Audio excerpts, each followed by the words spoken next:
अध्याय 17वां। इंद्र द्वारा काम का स्मरण, उसके साथ उनकी बातचीत तथा उनके कहने से काम का शिव को मोहने के लिए प्रस्थान। ब्रह्मा जी कहते हैं, नारद, देवताओं के चले जाने पर दुरात्मा तारक दैत्य से पीड़ित हुए इंद्र ने कामदेव का स्मरण किया। कामदेव तत्काल वहां आ पहुंचा। तब इंद्र ने मित्रता का धर्म बतलाते हुए काम से कहा, मित्र, कालवशात मुझ पर असाध्य दुख आ पड़ा है, उसे तुम्हारे बिना कोई भी दूर नहीं कर सकता। दाता की परीक्षा दुर्भिक्ष में, शूरवीर की परीक्षा रणभूमि में, मित्र की परीक्षा आपत्ति काल में तथा स्त्रियों के कुल की परीक्षा पति के असमर्थ हो जाने पर होती है। तात संकट पड़ने पर विनय की परीक्षा होती है। परोक्ष में सत्य एवं उत्तम स्नेह की अन्यथा नहीं। ये मैंने सच्ची बात कही है। मित्रवर, इस समय मुझ पर जो विपत्ति आई है उसका निवारण दूसरे किसी से नहीं हो सकता। अतः आज तुम्हारी परीक्षा हो जाएगी। ये कार्य केवल मेरा ही है और मुझे ही सुख देने वाला है, ऐसी बात नहीं, अपितु ये समस्त देवता आदि का कार्य है, इसमें संशय नहीं है। इंद्र की ये बात सुनकर कामदेव मुस्कुराया और प्रेम पूर्ण गंभीर वाणी में बोला। काम ने कहा, देवराज, आप ऐसी बात क्यों कहते हैं? मैं आपको उत्तर नहीं दे रहा हूँ। लोक में कौन उपकारी मित्र हैं और कौन बनावटी, ये स्वयं देखने की वस्तु है, कहने की नहीं। जो संकट के समय बहुत बातें करता है वह काम क्या करेगा? तथापि महाराज, प्रभो, मैं कुछ कहता हूँ उसे सुनिए। मित्र, जो आपके इंद्र पद को छीनने के लिए दारुण तपस्या कर रहा है, आपके उस शत्रु को मैं सर्वथा तपस्या से भ्रष्ट कर दूंगा। जो काम जिससे पूरा हो सके बुद्धिमान पुरुष उसे उसी काम में लगाए। मेरी योग्य जो कार्य हो वह सब आप मेरे जिम्मे कीजिए। ब्रह्मा जी कहते हैं, कामदेव का ये कथन सुनकर इंद्र बड़े प्रसन्न हुए। वे कामिनियों को सुख देने वाले काम को प्रणाम करके उनसे इस प्रकार बोले। इंद्र ने कहा, तात मनोभव, मैंने अपने मन में जिस कार्य को पूर्ण करने का उद्देश्य रखा है उसे सिद्ध करने में केवल तुम ही समर्थ हो, दूसरे किसी से उस कार्य का होना संभव नहीं है। मित्रवर, मनोभव काम जिसके लिए आज तुम्हारे सहयोग की अपेक्षा हुई है उसे ठीक ठीक बता रहा हूँ, सुनो। तारक नाम से प्रसिद्ध जो महान दैत्य है वह ब्रह्मा जी का अद्भुत वर पाकर अजय हो गया है, सभी को दुख दे रहा है, वह सारे संसार को पीड़ा दे रहा है। उसके द्वारा बारंबार धर्म का नाश हुआ है, उससे सब देवता और समस्त ऋषि दुखी हुए हैं। संपूर्ण देवताओं ने पहले उसके साथ अपनी पूरी शक्ति लगाकर युद्ध किया था, परंतु उसके ऊपर सबके अस्त्र शस्त्र निष्फल हो गए। जल के स्वामी वरुण का पाश टूट गया। श्री हरि का सुदर्शन चक्र भी वहां सफल नहीं हुआ। श्री विष्णु ने उसके कंठ पर चक्र चलाया, किंतु वह वहां कुंठित हो गया। ब्रह्मा जी ने महायोगीश्वर भगवान शंभु के वीर्य से उत्पन्न हुए बालक के हाथ से इस दुरात्मा दैत्य की मृत्यु बताई है। ये कार्य तुम्हें अच्छी तरह प्रयत्न पूर्वक करना है। मित्रवर, उसके हो जाने से हम देवताओं को बड़ा सुख मिलेगा। भगवान शंभु गिरिराज हिमालय पर उत्तम तपस्या में लगे हैं। वे हमारे भी प्रभु हैं, कामना के वश में नहीं है, स्वतंत्र परमेश्वर है। मैंने सुना है कि गिरिराज नंदिनी पार्वती पिता की आज्ञा पाकर अपनी 2 सखियों के सहित उनके समीप रहकर उनकी सेवा में रहती है। उनका ये प्रयत्न महादेव जी को पति रूप में प्राप्त करने के लिए ही है, परंतु भगवान शिव अपने मन को संयम नियम से वश में रखते हैं।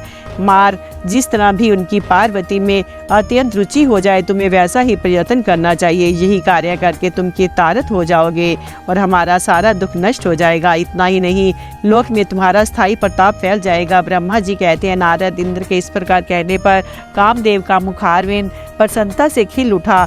उसने देवराज से प्रेम पूर्वक कहा कि मैं इस कार्य को करूंगा, इसमें संशय नहीं है। ऐसा कहकर शिव की माया से मोहित हुए काम ने उस कार्य के लिए स्वीकृति दे दी और शीघ्र ही उसका भार ले लिया।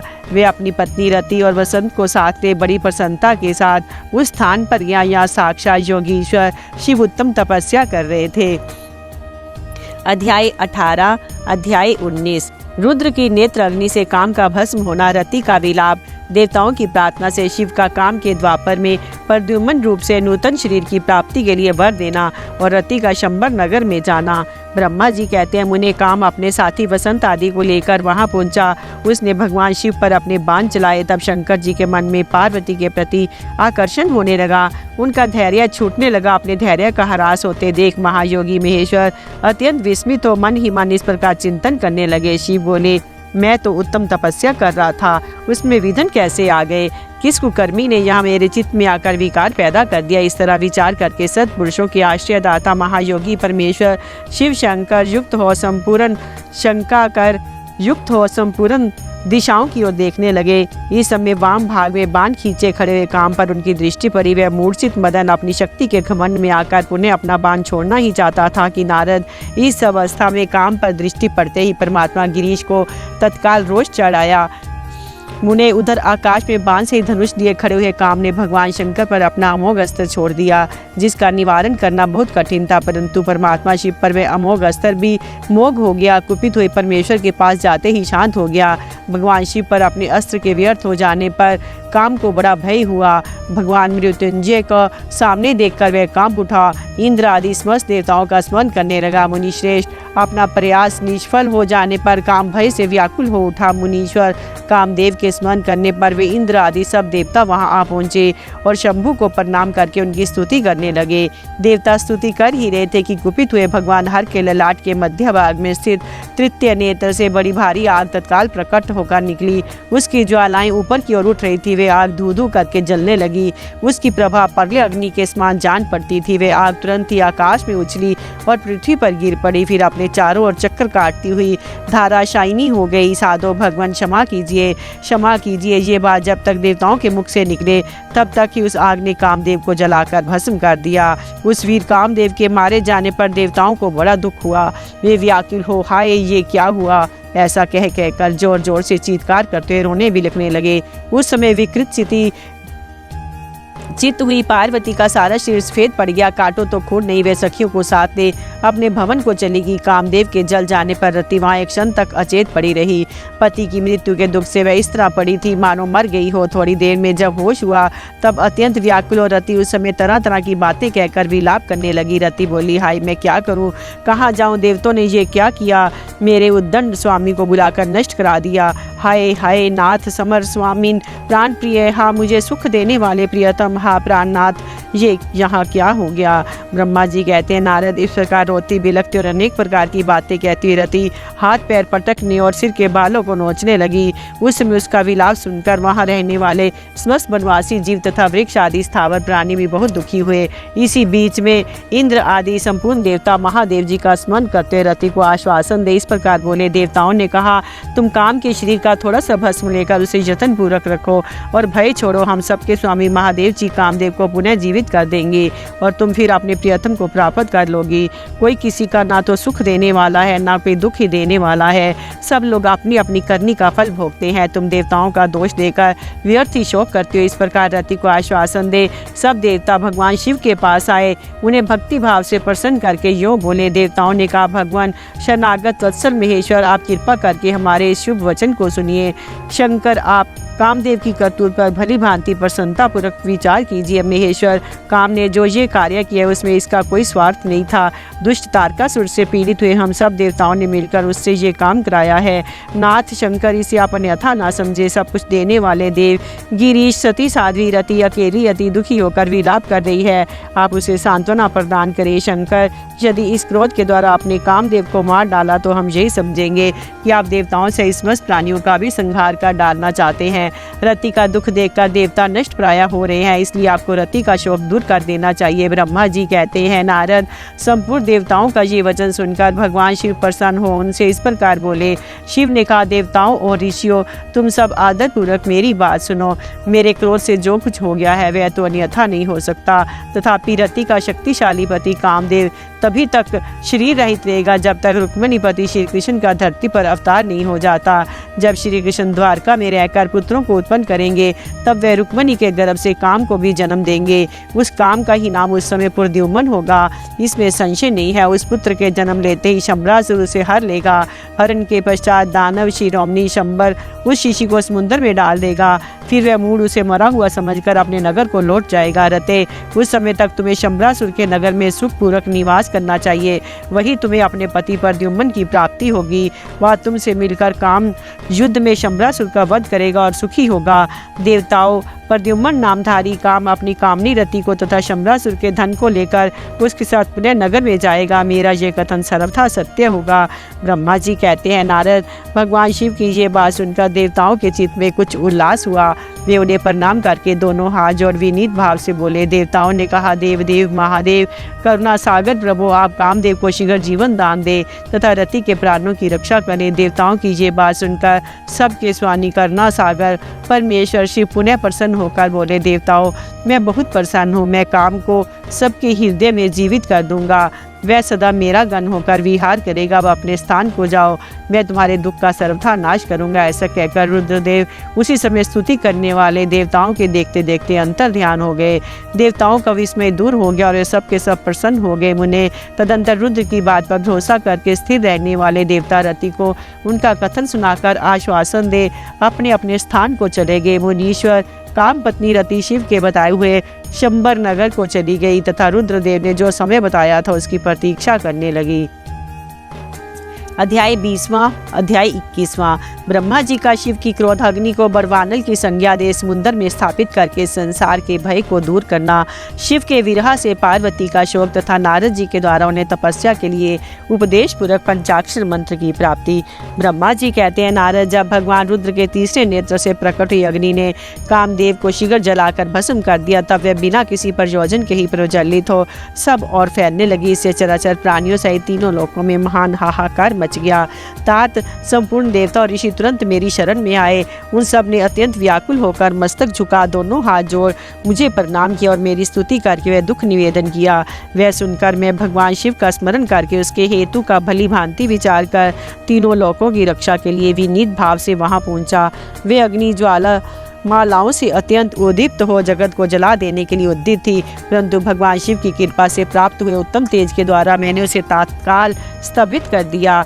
मुने त्रिलोकी को दग्ध करने की इच्छा रखने वाली उस क्रोध में अग्नि को मैंने एक ऐसी घोड़े के रूप में परिणत कर दिया जिसके मुख से सौम्य ज्वाला प्रकट हो रही थी। भगवान शिव की इच्छा से उस वाडव शरीर घोड़े वाली अग्नि को लेकर मैं लोकहित के लिए समुद्र तट पर गया।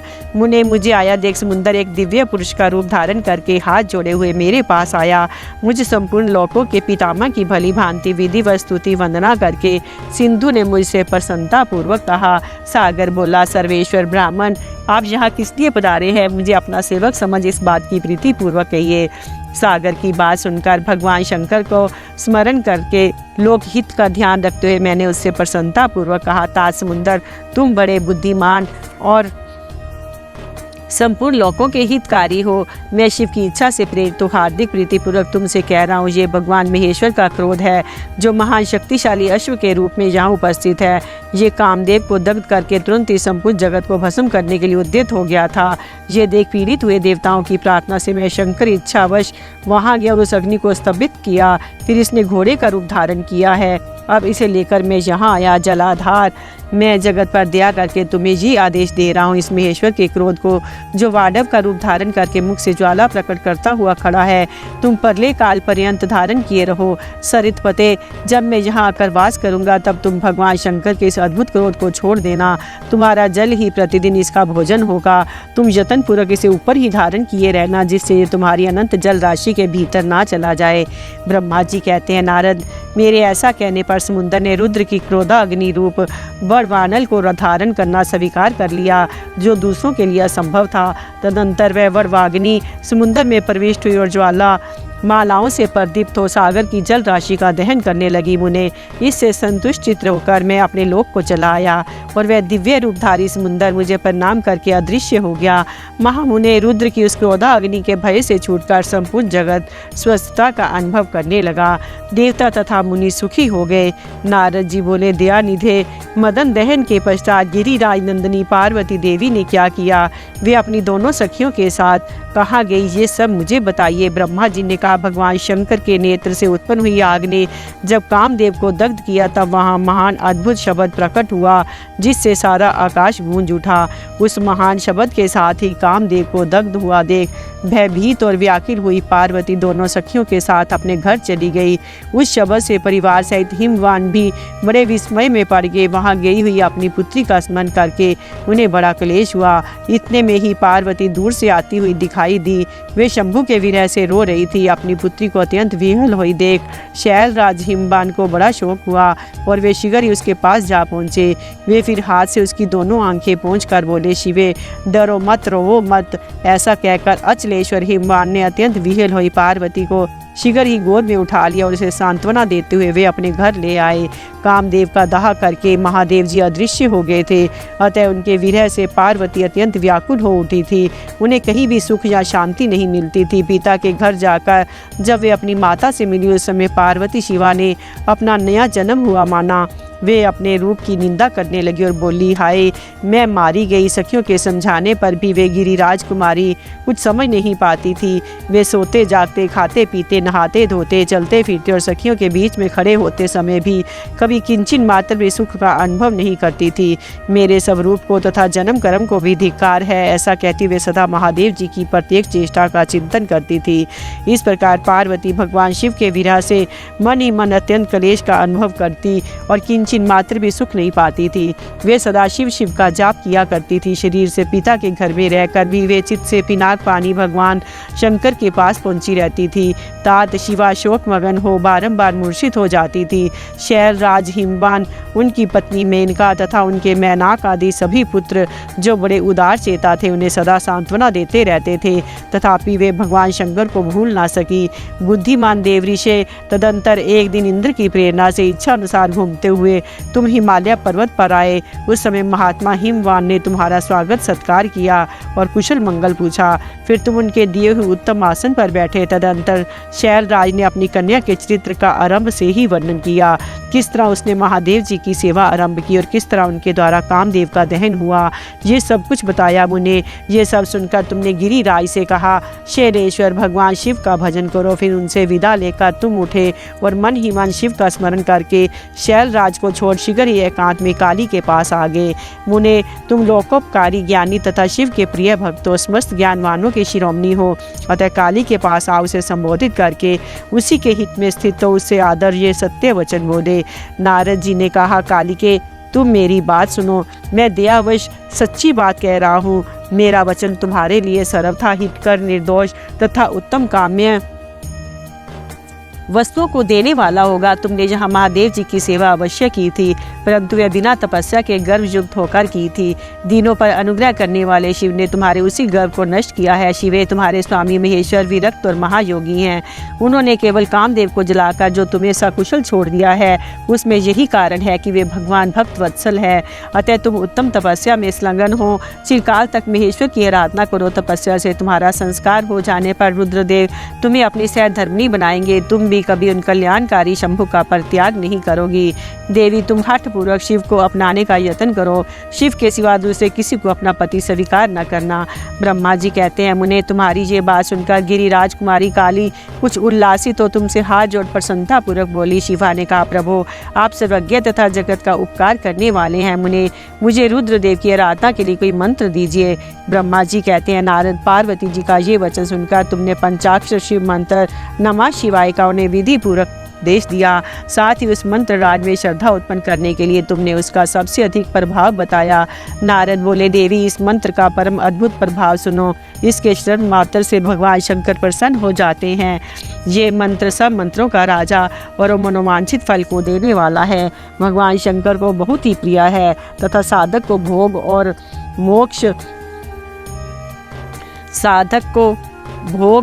मोक्ष देने वाला है, देने में समर्थ है। सौभाग्यशालिनी, इस मंत्र का विधि पूर्वक जप करने से तुम्हारे द्वारा आराधित हुए भगवान शिव अवश्य और शीघ्र तुम्हारी आंखों के सामने प्रकट हो जाएंगे। शिवे, शौच संतोष आदि नियमों में तत्पर रहकर भगवान शिव के स्वरूप का चिंतन करते तुम पंचाक्षर मंत्र का जप करो। इस आराध्य देव शीघ्र ही संतुष्ट होंगे। साध्वी, इस तरह तपस्या करो। तपस्या से महेश्वर वश में हो सकते हैं।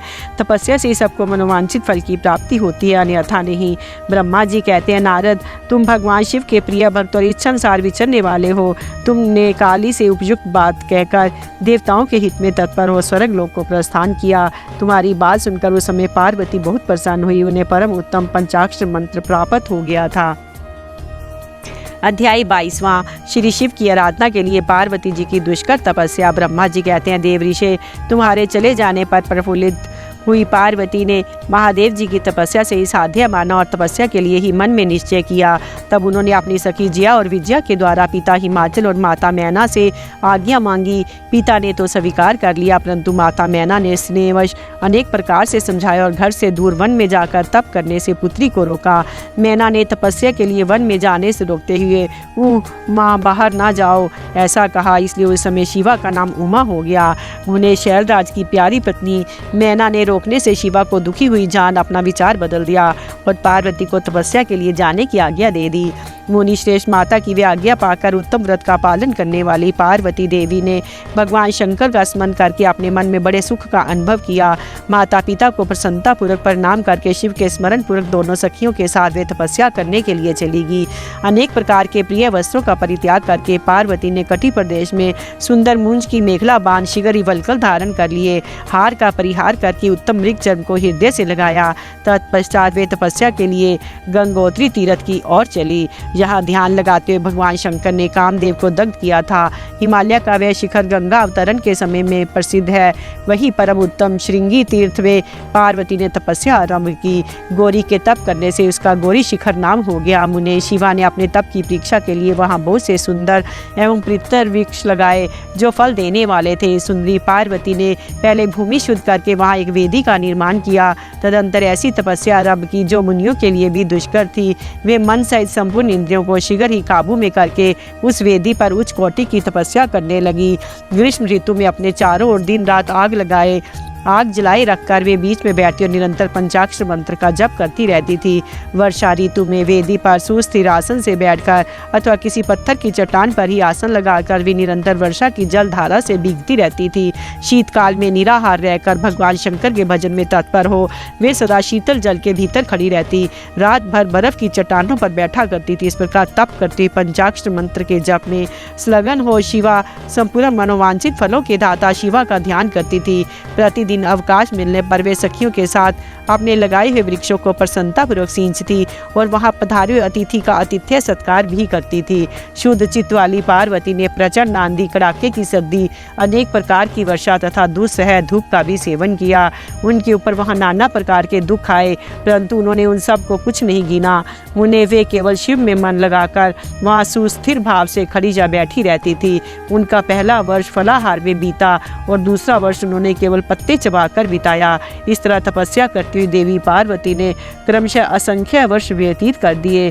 तदंतर हिमवान की पुत्री शिवा देवी पत्ते खाना भी छोड़कर सर्वथा निराहार रहने लगी। तो भी तपश्चर्या में उनका अनुराग बढ़ता ही गया। हिमाचल पुत्री शिवा ने भोजन के लिए पर्ण का भी त्याग कर दिया, इसलिए देवताओं ने उनका नाम अपर्णा रख दिया। इसके बाद पार्वती भगवान शिव के स्मरण पूर्वक एक पैर से खड़ी हो पंचाक्षर मंत्र का जप करती हुई बड़ी भारी तपस्या करने लगी। उनके अंग चीर और वल्कल से ढके थे। वे मस्तक पर जटाओं का समूह धारण किए रहती थी। इस प्रकार शिव के चिंतन में लगी हुई पार्वती ने अपनी तपस्या के द्वारा मुनियों को जीत लिया। उस तपोवन में महेश्वर के चिंतन पूर्वक तपस्या करती हुई काली के 3000 वर्ष बीत गए। तदंतर यहाँ महादेव जी ने 60,000 वर्षों तक तप किया था। उस स्थान पर क्षण भर ठहरकर शिवा देवी इस प्रकार चिंता करने लगी, क्या महादेव जी इस समय ये नहीं जानते मैं उनके नियमों के पालन में तत्पर हो तपस्या कर रही हूँ? फिर क्या कारण है सुदीर्घ काल से तपस्या में लगी हुई मुझ सेविका के पास वे नहीं आए? लोक में, वेद में और मुनियों द्वारा सदा गिरीश की महिमा का गान किया जाता है। सब यही कहते हैं कि भगवान शंकर सर्वज्ञ, सर्वात्मा, सर्वदर्शी, समस्त ऐश्वर्यों के दाता, दिव्य शक्ति संपन्न, सबके मनोभावों को समझ लेने वाले, भक्तों को उनकी अभीष्ट वस्तु देने वाले और सदा समस्त क्लेशों का निवारण करने वाले हैं। यदि मैं समस्त कामनाओं का परित्याग करके भगवान वृषभ ध्वज में अनुरक्त हुई हूँ तो वे कल्याणकारी भगवान शिव यहाँ मुझ पर प्रसन्न हो। यदि मैंने नारद तंत्रोक्त शिव पंचाक्षर मंत्र का सदा उत्तम भक्ति भाव से विधि पूर्वक जप किया है तो भगवान शंकर मुझ पर प्रसन्न हो। यदि मैं सर्वेश्वर शिव की भक्ति से युक्त एवं निर्विकार हूँ तो भगवान शंकर मुझ पर अत्यंत प्रसन्न हो। इस तरह नित्य चिंतन करती हुई जटा वल्कल धारिणी निर्विकारा पार्वती मुनीचा की सुदीर्घ काल तक तपस्या में लगी रही। उन्होंने ऐसी तपस्या की जो मुनियों के लिए भी दुष्कर थी। वहाँ उस तपस्या का स्मरण करके पुरुषों को बड़ा विस्मय हुआ। महर्षि पार्वती की तपस्या का जो दूसरा प्रभाव पड़ा था उसे भी इस समय सुनो। जगदम्बा पार्वती का वह महान तप परम आश्चर्यजनक था, जो स्वभावतः एक दूसरे के विरोधी थे। ऐसे प्राणी भी उस आश्रम के पास जाकर उनकी तपस्या के प्रभाव से विरोध रहित हो जाते थे। सिंह और गऊ आदि सदा राग आदि दोषों से संयुक्त रहने वाले पशु भी पार्वती के तप की महिमा से वहाँ परस्पर बाधा नहीं पहुँचाते थे।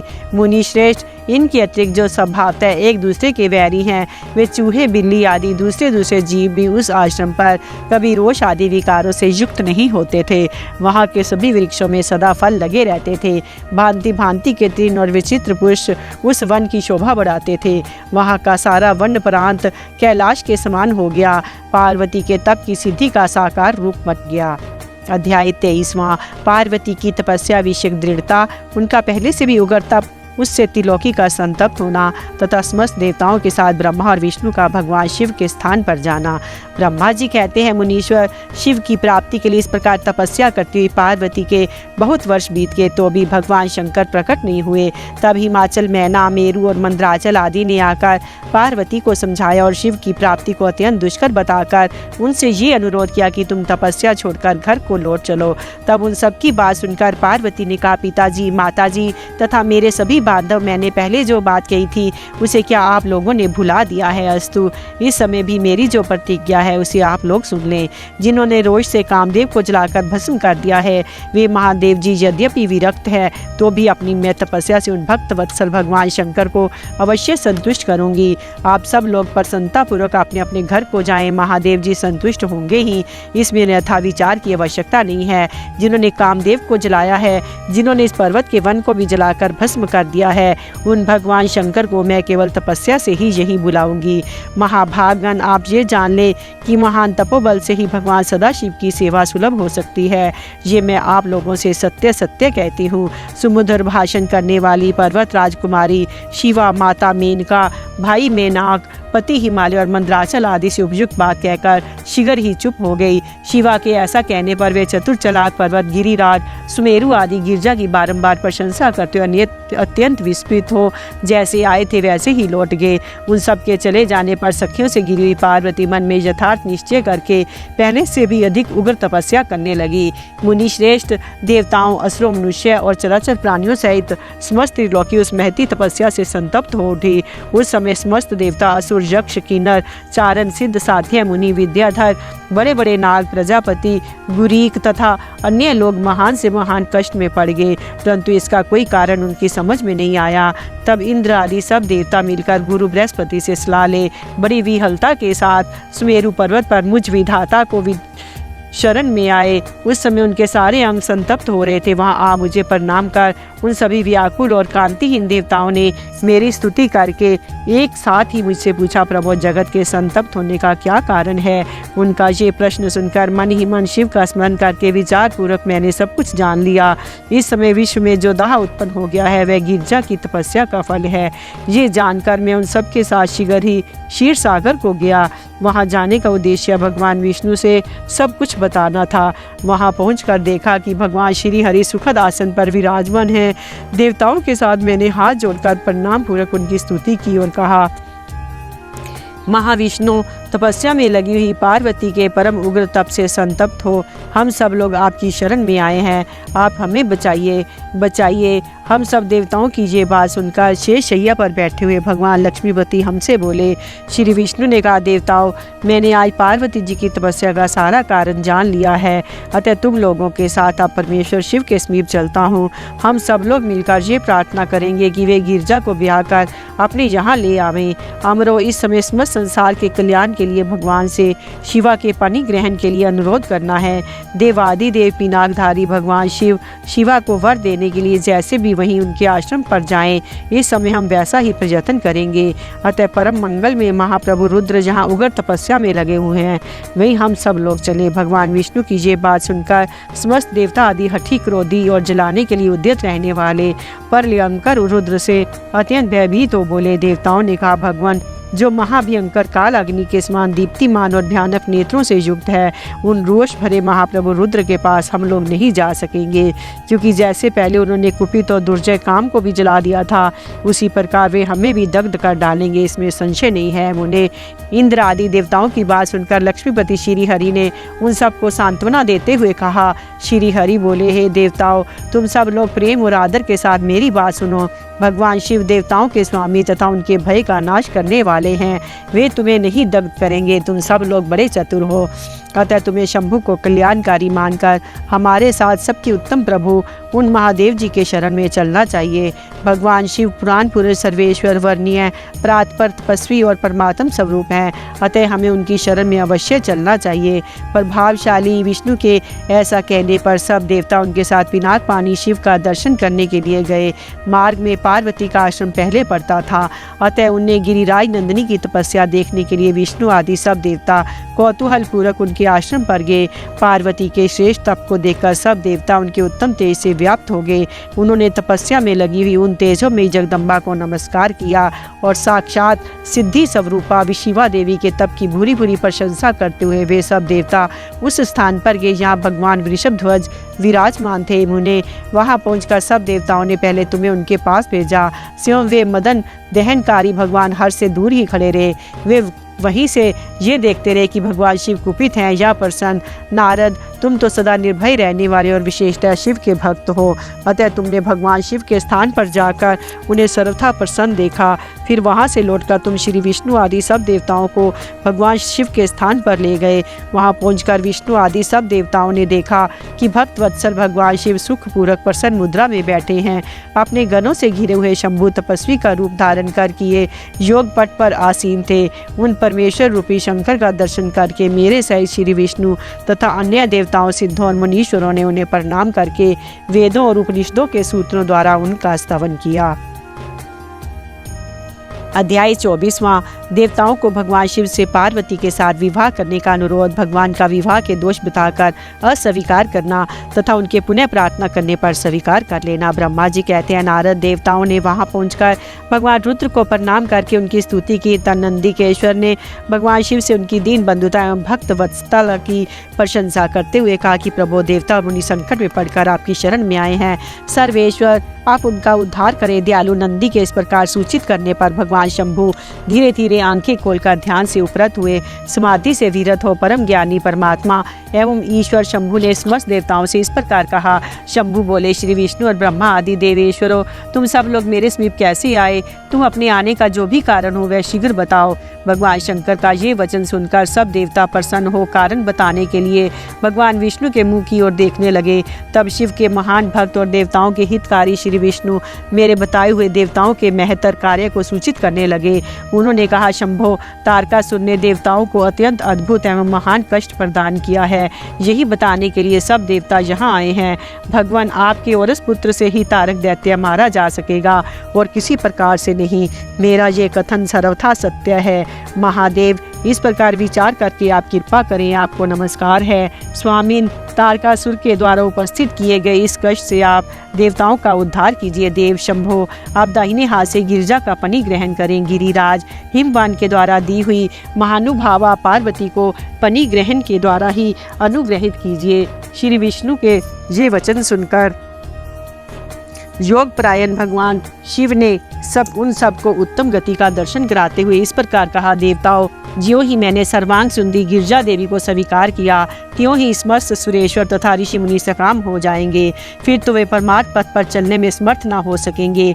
दुर्गा अपने पनी ग्रहण मात्र से ही कामदेव को जीवित कर देगी।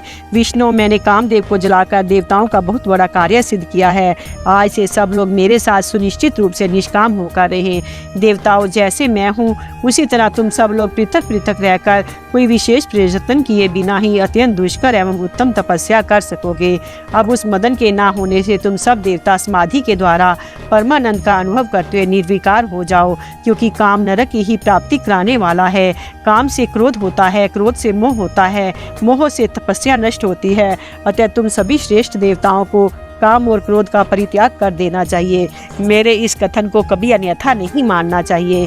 ब्रह्मा जी कहते हैं, नारद, वृषभ के चिन्ह से युक्त ध्वजा धारण करने वाले भगवान महादेव ने इस प्रकार की बातें सुनाकर ब्रह्मा, विष्णु, देवताओं तथा मुनियों को निष्काम धर्म का उपदेश दिया। तदंतर भगवान शंभु पुनः ध्यान लगाकर चुप हो गए और पहले की भांति पार्श्वों से घिरे हुए सुस्थिर भाव से बैठ गए। वे अपने मन में ही स्वयं आत्म स्वरूप निरंजन, निराभास, निर्विकार, निरामय, परात्पर, नित्य ममता रहित, निर्विग्रह, शब्दातीत, निर्गुण, ज्ञान गम्य एवं प्रकृति से पर परमात्मा का चिंतन करने लगे। इस प्रकार परम स्वरूप का चिंतन करते हुए ध्यान में स्थित हो गए। बहुत से प्राणियों की सृष्टि करने वाले भगवान शिव ध्यान करते करते ही परमानंद में निमग्न हो गए। श्री हरि एवं इंद्र आदि देवताओं ने जब परमेश्वर शिव को ध्यान मगन देखा, तब उन्होंने नंदी की सम्मति ली। नंदी ने पुनः दीन भाव से स्तुति करने के लिए कहा। उनकी इस सत्य सम्मति के अनुसार देवता स्तुति करने लगे। वे बोले, देव देव महादेव, करुणा सागर प्रभु, हम आपकी शरण में आए हैं, आप महान क्लेश से हमारा उद्धार कीजिए।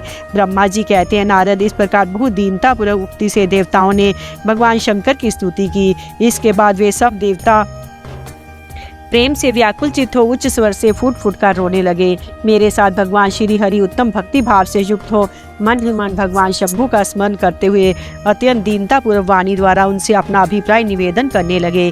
देवताओं के, मेरे तथा श्री हरि के इस प्रकार बहुत स्तुति करने पर भगवान महेश्वर अपनी भक्त वत्सला के कारण ध्यान से विरत हो गए। उनका मन अत्यंत प्रसन्न था। वे भक्त वत्सल शंकर, श्री हरि आदि को करुणा दृष्टि से देखकर उनका हर्ष बढ़ाते हुए बोले, विष्णु, ब्राह्मण तथा इंद्र आदि देवताओं, तुम सब लोग एक साथ यहाँ किस अभिप्राय से आए हो? मेरे सामने सच सच बताओ। श्री हरि ने कहा, महेश्वर, आप सर्वज्ञ हैं, सबके अंतर्यामी ईश्वर हैं। क्या आप हमारे मन की बात नहीं जानते? अवश्य जानते हैं, तथापि आपकी आज्ञा से मैं स्वयं ही कहता हूँ। सुखदायक शंकर, हम सब देवताओं को तारकासुर से अनेक प्रकार का दुख प्राप्त हुआ है, इसलिए देवताओं ने आपको प्रसन्न किया है। आपके लिए ही उन्होंने गिरिराज हिमालय से शिवा की उत्पत्ति कराई है। शिवा के गर्भ से आपके द्वारा जो पुत्र उत्पन्न होगा, उसी से तारकासुर की मृत्यु होगी, दूसरे किसी उपाय से नहीं। ब्रह्मा जी ने उस दैत्य को यही वर दिया है, इस कारण दूसरे से उसकी मृत्यु नहीं हो पा रही है। अतः वह निडर होकर सारे संसार को कष्ट दे रहा है। इधर नारद जी की आज्ञा से पार्वती कठोर तपस्या कर रही है। उनके तेज से समस्त चराचर प्राणियों सहित त्रिलोकी आच्छादित हो गई है। इसलिए परमेश्वर, आप शिवा को वर देने के लिए जाइए। स्वामिन, देवताओं का दुख मिटाइए और हमें सुख दीजिए। शंकर, मेरे तथा देवताओं के हृदय में आपके विवाह का उत्सव देखने के लिए बड़ा भारी उत्साह है, अतः आप यथोचित रीति से विवाह कीजिए। परात्पर परमेश्वर, आपने रति को जो वर दिया था उसकी पूर्ति का अवसर आ गया है, अतः अपनी प्रतिज्ञा को शीघ्र सफल कीजिए। ब्रह्मा जी कहते हैं, नारद, ऐसा कह उन्हें प्रणाम करके श्री विष्णु आदि देवताओं और महर्षियों ने नाना प्रकार के स्तोत्रों द्वारा पुनः उनकी स्तुति की और वे सब के सब उनके सामने खड़े हो गए। भक्तों के अधीन रहने वाले भगवान शंकर भी, जो वेद मर्यादा के रक्षक हैं, देवताओं की बात सुनकर हंसकर बोले, हे हरे, हे विधे और हे देवताओं, तुम सब लोग आदर पूर्वक सुनो। मैं यथोचित विशेषता विवेक पूर्ण बात कह रहा हूँ। विवाह करना मनुष्यों के लिए उचित कार्य नहीं है, क्योंकि विवाह दृढ़ता पूर्वक बांध रखने वाली एक बहुत बड़ी बेड़ी है। जगत में बहुत से कुसंग हैं, परंतु स्त्री का संग उनमें सबसे बढ़कर है।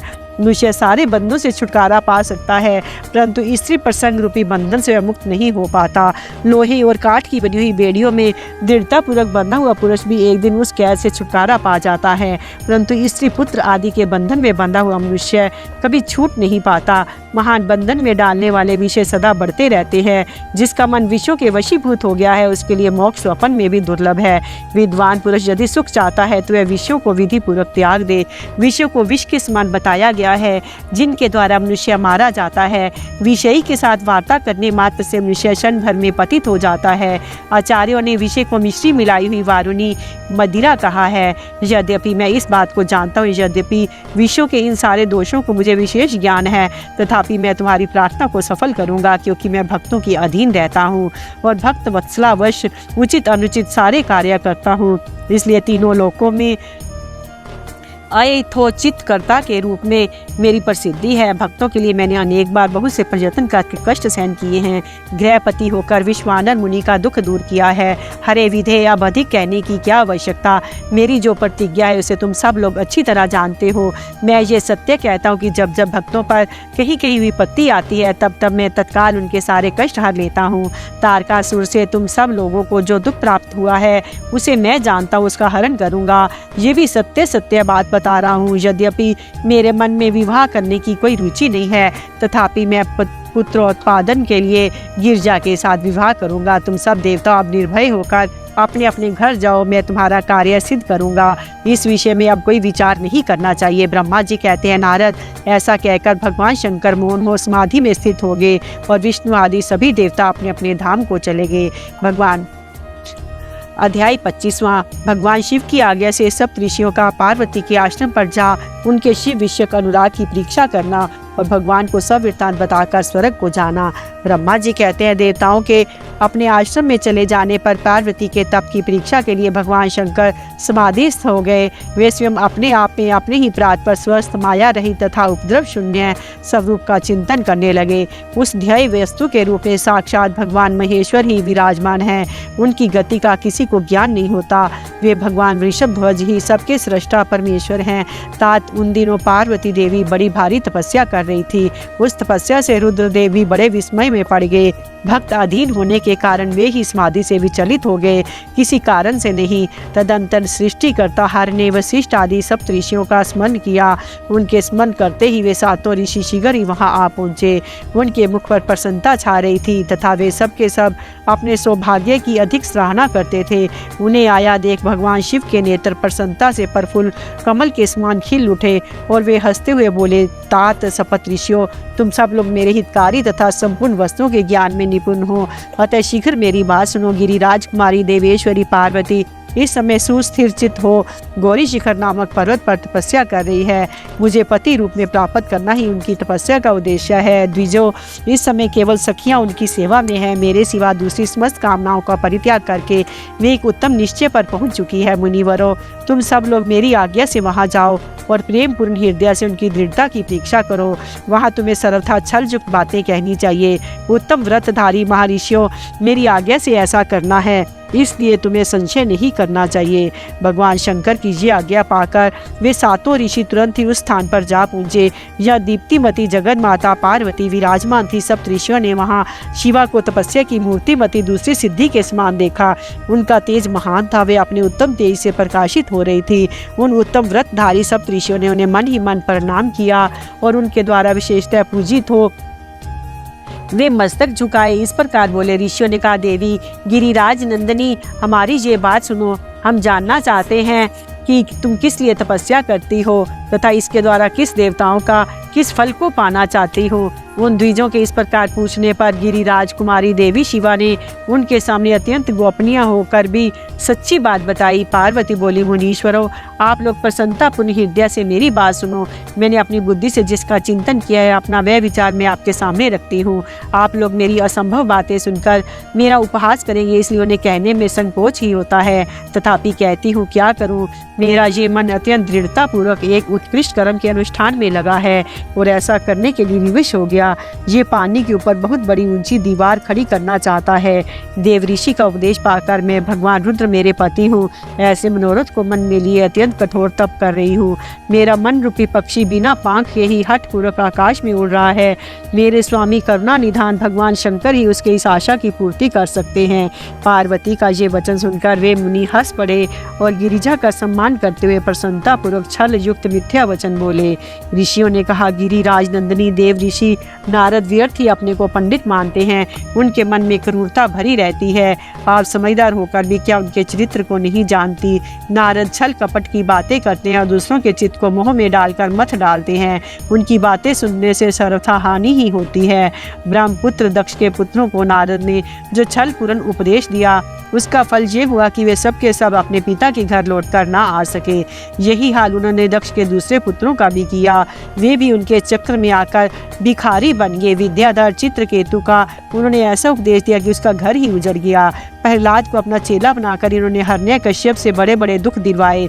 ये सदा दूसरों की बुद्धि में भेद पैदा किया करते हैं। नारद मुनि कानों को पसंद आने वाली अपनी विद्या जिसको सुना देते हैं वही अपना घर छोड़कर तत्काल भीख मांगने लगता है। उनका मन मलिन है, केवल शरीर ही सदा उज्जवल दिखाई देता है। हम उन्हें विशेष रूप से जानते हैं क्योंकि उनके साथ रहते हैं। इनका उपदेश पाकर बड़े बड़े विद्वानों द्वारा सम्मानित होने वाली तुम भी व्यर्थ ही बुलावे में आ गई और मूर्ख बनकर दुष्कर तपस्या करने लगी। बाले, तुम जिनके लिए ये भारी तपस्या करते हुए रुद्र सदा उदासीन, निर्विकार तथा काम के शत्रु हैं, इसमें संशय नहीं है। वे अमांगलिक वस्त्रों से युक्त शरीर धारण करते हैं, लज्जा को तिलांजलि दे चुके हैं। उनका ना कहीं घर है ना द्वार। वे किस कुल में उत्पन्न हुए हैं इसका भी किसी को पता नहीं है। कुत्सित वेश धारण किए भूतों तथा प्रेत आदि के साथ रहते हैं। नंग धड़ंग हो शूल धारण किए घूमते हैं। धूर्त नारद ने अपनी माया से तुम्हारे सारे विज्ञान को नष्ट कर दिया। युक्ति से तुम्हें मोह लिया, तुमसे तप करवाया। देवेश्वरी गिरिराज नंदिनी, तुम ही विचार करो कि ऐसे वर को पाकर तुम्हें क्या सुख मिलेगा। पहले रुद्र ने बुद्धि से खूब सोच विचार कर साध्वी सती से विवाह किया, परंतु वे ऐसे मूड है कि कुछ दिन भी उनके साथ निभा ना सके। उस बेचारी को वैसे ही दोष देकर उन्होंने त्याग दिया और स्वयं स्वतंत्र हो अपने निष्कल और शोक रहित स्वरूप का ध्यान करते उसी से सुखपूर्वक रम गए। देवी जो सदा अकेले रहने वाले, शांत, संग रहित और अद्वितीय हैं, उनके साथ किसी स्त्री का निर्वाह कैसे होगा। आज भी कुछ नहीं बिगड़ा है। तुम हमारी आज्ञा मानकर घर लौट चलो और इस दुर्बुद्धि को त्याग दो। महाभाग्य, इससे तुम्हारा भला होगा। तुम्हारे योग्य वर है। भगवान विष्णु जो समस्त सद्गुणों से युक्त हैं, वे बैकुंठ में रहते हैं। लक्ष्मी के स्वामी है, नाना प्रकार की क्रियाएं करने में कुशल हैं। उनके साथ हम तुम्हारा विवाह करा देंगे और वह विवाह तुम्हारे लिए समस्त सुखों को देने वाला होगा। पार्वती, तुम्हारा जो रुद्र के साथ विवाह करने का हठ है, ऐसा हठ को छोड़ दो और सुखी हो जाओ। ब्रह्मा जी कहते हैं, नारद उनकी ऐसी बात सुनकर जगदम्बिका पार्वती हंस पड़ी और पुनः उन ज्ञान विशारद मुनियों से बोली। पार्वती ने कहा, मुनीश्वरों, आपने अपनी समझ से ठीक ही कहा है, परंतु दीजो मेरा हठ भी छूटने वाला नहीं है। मेरा शरीर पर्वत से उत्पन्न होने के कारण मुझ में स्वाभाविक कठोरता विद्यमान है। अपनी बुद्धि से ऐसा विचार कर आप लोग मुझे तपस्या से रोकने का कष्ट ना करें। देव ऋषि का उपदेश वाक्य मेरे लिए परम हितकारक है, इसलिए मैं उसे कभी नहीं छोड़ूंगी। वेद वेता भी ये मानते हैं कि गुरुजनों का वचन हितकारक होता है, गुरु का वचन सत्य होता है। ऐसा जिनका दृढ़ विचार है उन्हें ही लोक और परलोक में परम सुख की प्राप्ति होती है, दुख कभी नहीं होता। गुरुओं का वचन सत्य होता है। ये विचार जिनके हृदय में नहीं है उन्हें ही लोक और परलोक में भी दुख ही प्राप्त होता है, सुख कभी नहीं मिलता। अतः द्विजो, गुरुओं के वचन का कभी किसी तरह भी त्याग नहीं करना चाहिए। मेरा घर बसे या उजड़ जाए, मुझे तो ये हठ ही सदा सुख देने वाला है। मुनिवरों, आपने जो बातें कही है मैं उनका आपके कहे हुए तात्पर्य से भिन्न अर्थ समझती हूँ। उनको यहाँ संक्षेप से विवेचन प्रस्तुत करती हूँ। आपने ये ठीक कहा कि भगवान विष्णु सद्गुणों के धाम तथा लीला विहारी हैं, साथ ही अपने सदाशिव को निर्गुण कहा है। इसमें जो कारण है वह बताया जाता है कि भगवान शिव साक्षात पार ब्रह्म है, अतएव निर्विकार हैं। वे केवल भक्तों के लिए शरीर धारण करते हैं, फिर भी लौकिक प्रभुता को दिखाना नहीं चाहते। अतः परमहंसों को जो प्रिय गति है उसी को वे धारण करते हैं, क्योंकि वे भगवान शंभु परमानंद में हैं, इसलिए अवधूत रूप से रहते हैं। माया लिप्त जीवों को ही भूषण आदि की रुचि होती है, ब्रह्म को नहीं। वे प्रभु गुणातीत, अजन्मा, माया रहित, अलक्ष्य गति और विराट हैं। द्विजो, भगवान शंभु किसी विशेष धर्म या जाति आदि के कारण किसी पर अनुग्रह नहीं करते। मैं गुरु की कृपा से शिव को यथार्थ रूप से जानती हूँ। ब्रह्म ऋषियों, यदि शिव मेरे साथ विवाह नहीं करेंगे तो मैं सदा कुमारी ही रह जाऊंगी, परंतु दूसरे के साथ विवाह नहीं करूंगी। ये मैं सत्य सत्य कहती हूँ। यदि सूर्य पश्चिम दिशा में उगने लगे, मेरू पर्वत अपने स्थान से विचलित हो जाए, अग्नि शीतलता को अपना ले तथा कमल पर्वत शिखर की शिला के ऊपर खिलने लगे, तो भी मेरा हट छूट नहीं सकता। ये मैं सच्ची बात कहती हूँ। ब्रह्मा जी कहते हैं, नारद, ऐसा कह उन मुनियों को प्रणाम करके गिरिराज कुमारी पार्वती निर्विकार चित्त से शिव का स्मरण करते हुए चुप हो गए। इस प्रकार गिरिजा के उस उत्तम निश्चय को जानकर वे सब ऋषि भी उनकी जय जयकार करने लगे। उन्होंने पार्वती को उत्तम आशीर्वाद दिया। मुने गिरिजा देवी की परीक्षा करने वाले वे सातों ऋषि उनको प्रणाम करके प्रसन्नचित्त हो शीघ्र ही भगवान शिव के स्थान को चले गए। वहां पहुंचकर शिव को मस्तक नवा, उनसे सारा वृत्तांत निवेदन करके उनकी आज्ञा ले वे पुनः सादर स्वर्ग लोक को चले गए। अध्याय 26वां। भगवान शंकर का जटिल तपस्वी ब्राह्मण के रूप में पार्वती के आश्रम पर जाना, उनसे सत्कृत हो उनकी तपस्या का कारण पूछना तथा पार्वती जी का अपनी सखी विद्या से सब कुछ कहलाना। ब्रह्मा जी कहते हैं, नारद, उन सब ऋषियों के अपने लोक में चले जाने पर सुंदर लीला करने वाले साक्षात भगवान शंकर ने देवी के तप की परीक्षा लेने का विचार किया। वे मन ही मन पार्वती से बहुत संतुष्ट थे। परीक्षा के बहाने पार्वती जी को देखने के लिए जटाधारी तपस्वी का रूप धारण कर भगवान शंभु उनके वन में गए। अपने तेज से प्रकाशमान अत्यंत बूढ़े ब्राह्मण का रूप धारण करके प्रसन्नचित्त हुए दंड और छत्र लिए वहां से प्रस्थित हुए। आश्रम में पहुंचकर उन्होंने देखा कि देवी शिवा सिक्खियों से घिरी हुई वेदी पर बैठी है और चंद्रमा की विशुद्ध कला से प्रतीत होती है। ब्रह्मचारी का स्वरूप धारण किए भक्त वत्सल शंभु पार्वती को देवी को देखकर प्रीति पूर्वक उनके पास गए। उनका अद्भुत तेजस्वी ब्राह्मण देवता को आया देख उस समय देवी शिवा ने समस्त पूजन सामग्रियों द्वारा उनकी पूजा की। जब उनका भली भांति सत्कार हो गया, सामग्री द्वारा उनकी पूजा संपन्न कर ली गई, तब पार्वती ने बड़ी प्रसन्नता और प्रेम के साथ उन ब्राह्मण देव से आदर पूर्वक कुशल समाचार पूछा। पार्वती बोली, ब्रह्मचारी का स्वरूप धारण करके आए हुए आप कौन हैं और कहाँ से पधारे हैं? वेद वेताओं में श्रेष्ठ विप्रवर आप अपने तेज से इस वन को प्रकाशित कर रहे हैं। मैंने जो कुछ पूछा है उसे बतलाइए। ब्राह्मण ने कहा, मैं इच्छा अनुसार विचरने वाला वृद्ध ब्राह्मण हूँ, पवित्र बुद्धि तपस्वी, दूसरों को सुख देने वाला और परोपकारी हूँ, इसमें संशय नहीं है। तुम कौन हो, किसकी पुत्री हो और इस निर्जन वन में किस लिए ऐसी तपस्या कर रही हो जो पंजे के बल पर खड़े हो तप करने वाले मुनियों के लिए भी दुर्लभ है। तुम ना बालिका हो ना वृद्धा ही हो, सुंदरी तरुणी जान पड़ती हो, फिर किस लिए पति के बिना इस वन में आकर कठोर तपस्या करती हो? भद्रे, क्या तुम किसी तपस्वी की सहचारिणी तपस्विनी हो? देवी, क्या वह तपस्वी तुम्हारा पालन पोषण नहीं करता जो तुम्हें छोड़कर अन्यत्र चला गया है? बोलो, तुम किसके कुल में उत्पन्न हुई हो? तुम्हारे पिता कौन है और तुम्हारा नाम क्या है? तुम महासौभाग्य रूपा जान पड़ती हो, तुम्हारी तपस्या में अनुराग व्यर्थ है। क्या तुम वेद माता गायत्री हो, लक्ष्मी हो, अथवा क्या सुंदर रूप वाली सरस्वती हो? इन तीनों में तुम कौन हो ये मैं अनुमान से निश्चय नहीं कर पाता। पार्वती बोली, विप्रवर, ना तो मैं वेद माता गायत्री हूँ, ना लक्ष्मी हूँ, ना सरस्वती हूँ। इस समय मैं हिमाचल की पुत्री हूँ। मेरा नाम पार्वती है। पूर्व काल में, इससे पहले के जन्म में प्रजापति दक्ष की पुत्री थी। उस समय मेरा नाम सती था। एक दिन पिता ने मेरे पति की निंदा की थी, जिससे कुपित हो मैंने योग के द्वारा शरीर को त्याग दिया था। इस जन्म में भी भगवान शिव मुझे मिल गए थे, परंतु भाग्यवश काम को भस्म करके वे मुझे भी छोड़कर चले गए। ब्राह्मण, शंकर जी के चले जाने पर मैं विरहता ताप से उद्विग्न हो उठी और तपस्या के लिए दृढ़ निश्चय करके पिता के घर से यहाँ गंगा जी के तट पर चली आई। यहाँ दीर्घ काल तक कठोर तपस्या करके भी मैं अपने प्राण वल्लभ को ना पा सकी, इसलिए अग्नि में प्रवेश कर जाना चाहती थी। इतने में ही आपको आया देख मैं क्षण भर के लिए ठहर गई। अब आप जाइए, मैं अग्नि में प्रवेश करूंगी, क्योंकि भगवान शिव ने मुझे स्वीकार नहीं किया, किंतु जहाँ जहाँ मैं जन्म लूंगी वहाँ वहाँ शिव का ही पति रूप में वरण करूंगी। ब्रह्मा जी कहते हैं, नारद, ऐसा कहकर पार्वती उन ब्राह्मण देवता के सामने ही अग्नि में समा गई।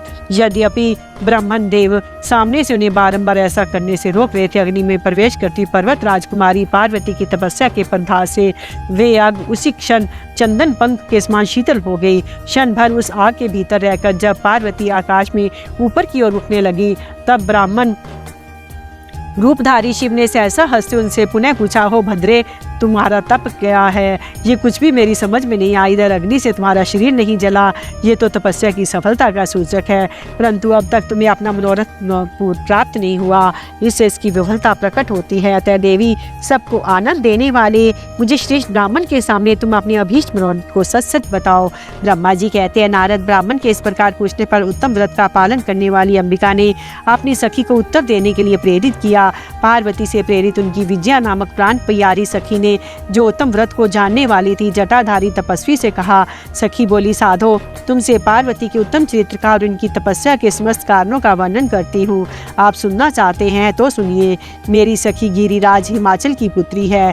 ये पार्वती और काली नाम से विख्यात है तथा माता मेनका की कन्या है। अब तक किसी ने इनके साथ विवाह नहीं किया। ये भगवान शिव के सिवाय दूसरे किसी को चाहती भी नहीं, उन्हीं के लिए 3000 वर्षों से तपस्या कर रही है। भगवान शिव की प्राप्ति के लिए मेरी सखी ने ऐसा तप आरंभ किया है।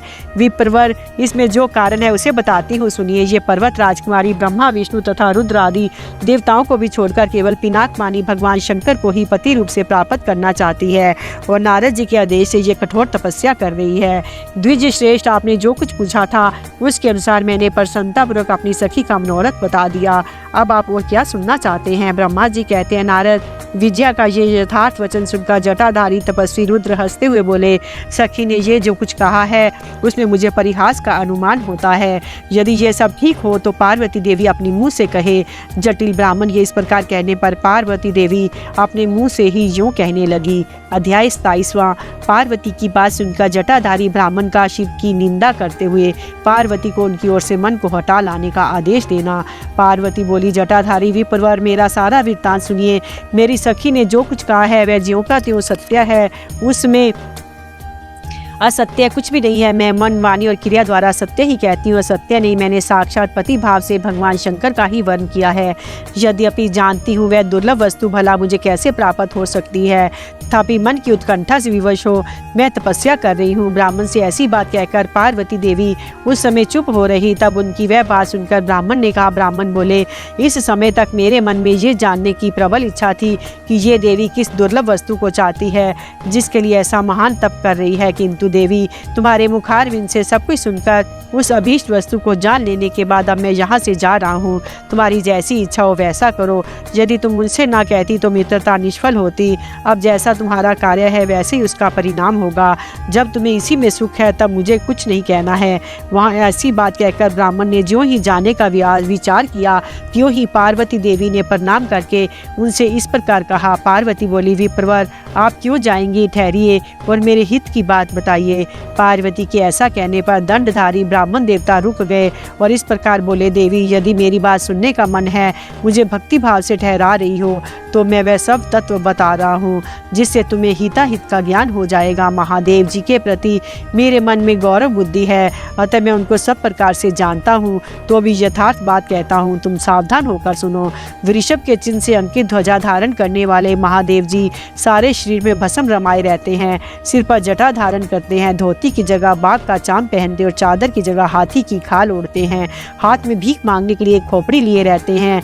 झुंड के झुंड सांप उनके सारे अंगों में लिपटे देखे जाते हैं। वे विष खाकर ही पुष्ट होते हैं, अभक्ष्य भक्षी हैं, उनके नेत्र बड़े भद्दे हैं, देखने में डरावने लगते हैं। उनका जन्म कब, कहाँ और किससे हुआ ये आज तक प्रकट नहीं हुआ।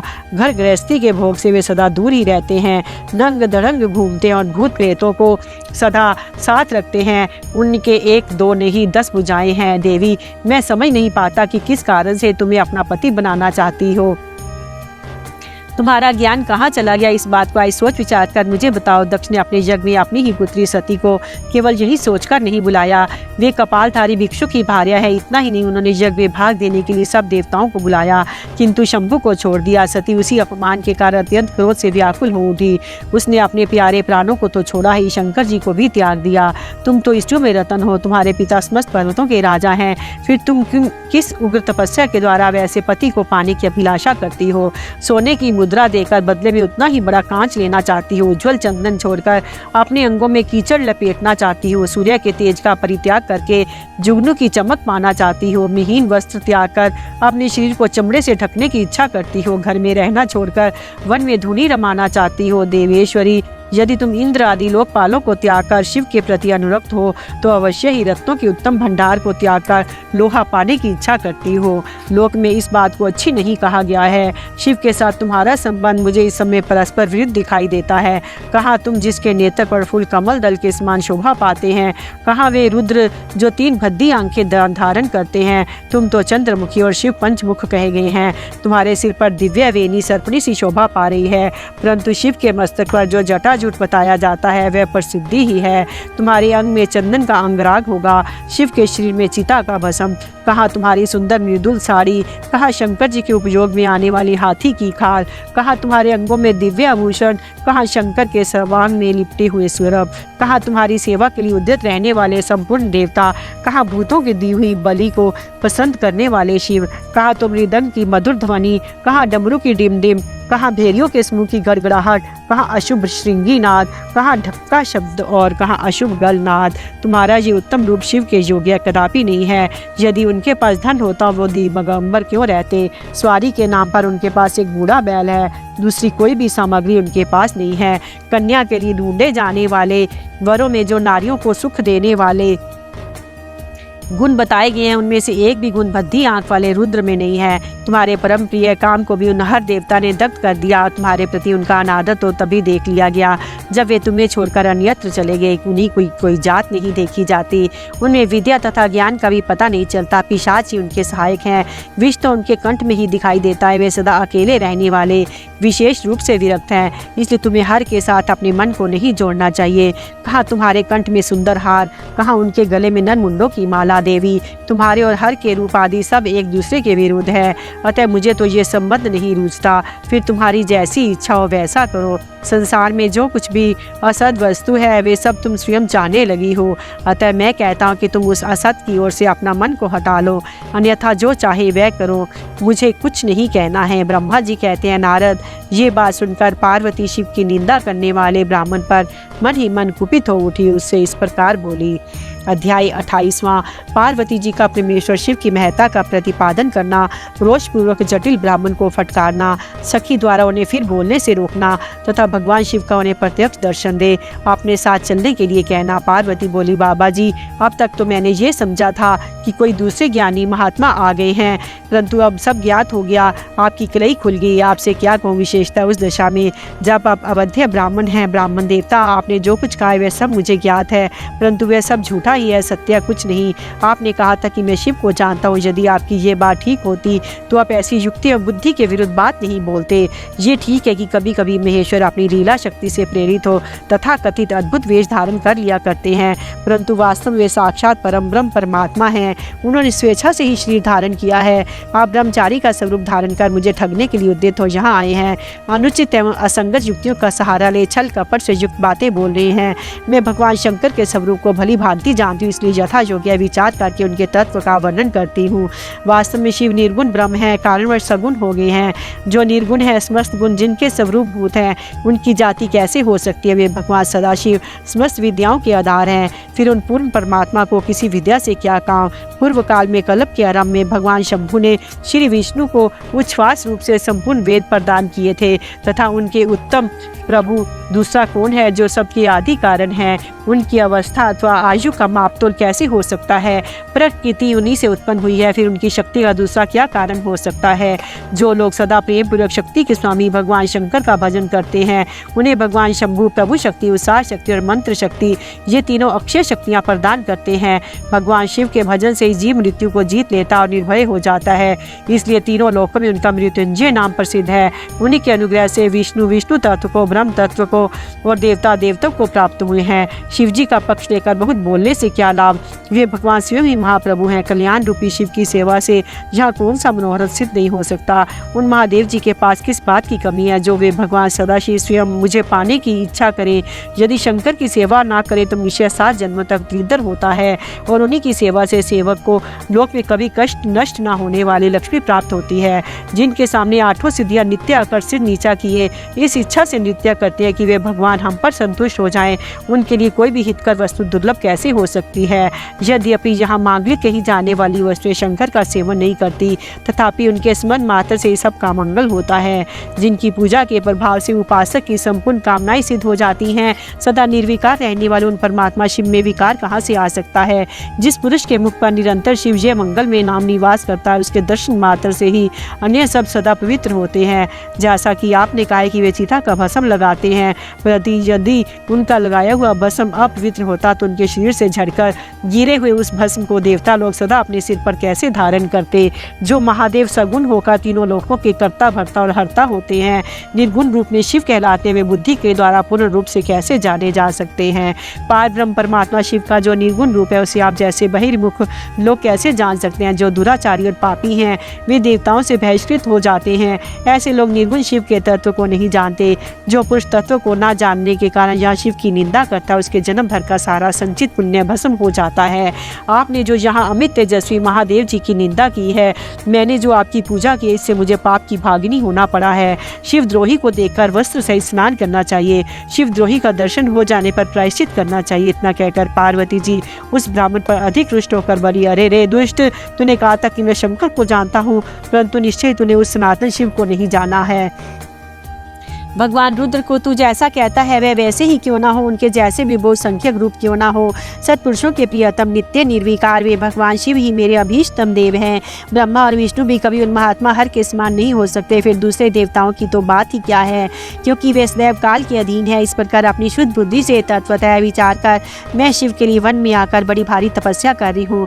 वे भक्त वत्सल सर्वेश्वर शिव ही हम सबके परमेश्वर हैं। दीनों पर अनुग्रह करने वाले उन महादेव को ही प्राप्त करने की मेरी इच्छा है। ब्रह्मा जी कहते हैं, नारद ऐसा कहकर गिरिराज नंदी गिरजा चुप हो गई और निर्विकार चित्त से भगवान शिव का ध्यान करने लगी।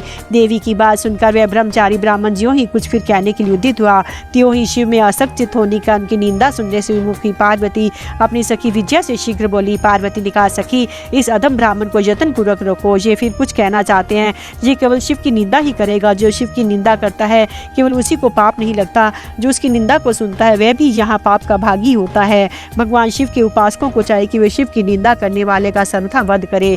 यदि वह ब्राह्मण हो तो उसे अवश्य ही त्याग दे और स्वयं उस निंदा के स्थान से शीघ्र दूर चला जाए। ये दुष्ट ब्राह्मण शिव की निंदा करेगा। ब्राह्मण होने के कारण ये वध्य तो है नहीं, अतः त्याग देने योग्य है। किसी तरह में इसका मुंह नहीं देखना चाहिए। इस स्थान को छोड़कर हम लोग आज ही किसी दूसरे स्थान में शीघ्र चली चलें, जिससे फिर इस अज्ञानी के साथ बात करने का अवसर ना मिले। ब्रह्मा जी कहते हैं, नारद ऐसा कहकर उमा ने ज्यों ही अन्यत्र जाने के लिए पैर उठाया, त्यों ही भगवान शिव ने अपना साक्षात स्वरूप से प्रकट हो प्रिया पार्वती का हाथ पकड़ लिया। शिवा जैसे स्वरूप का ध्यान करती थी वैसा ही सुंदर रूप धारण करके शिव ने उन्हें दर्शन दिया। पार्वती ने लज्जावश अपना मुंह नीचे की ओर कर लिया। तब भगवान शिव उनसे बोले, प्रिय मुझे छोड़कर कहाँ जाओगी? अब मैं फिर कभी तुम्हारा त्याग नहीं करूँगा।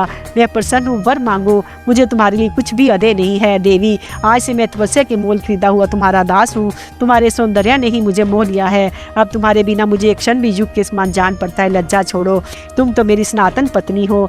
गिरिराज नंदिनी महेश्वरी, मैंने जो कुछ कहा है उस पर श्रेष्ठ बुद्धि से विचार करो। सुस्थिर चित्त वाली पार्वती, मैंने नाना प्रकार से तुम्हारी बारंबार परीक्षा ली। लोक लीला का अनुसरण करने वाले मुझ स्वजन के अपराध को क्षमा कर दो। शिवे, तूने तीनों लोकों में तुम्हारी जैसी अनुरागिनी मुझे दूसरी कोई नहीं दिखाई देती।